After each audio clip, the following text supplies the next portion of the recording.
crow calling.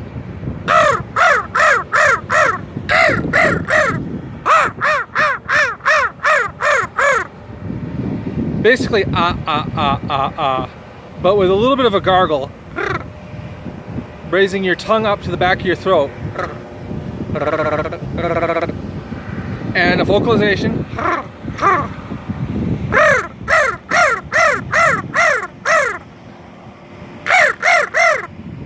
It's really sharp and punctuated.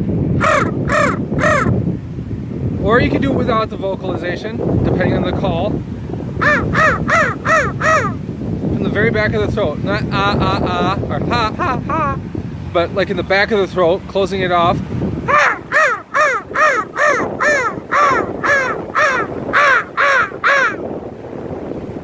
And you can block your throat a little bit.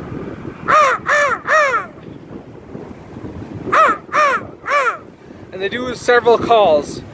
Usually it's a triplet or two, or,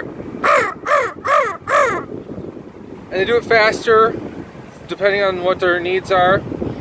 Anyway, I'm Michael Bolton Jr. and this is Two Sounds at Once.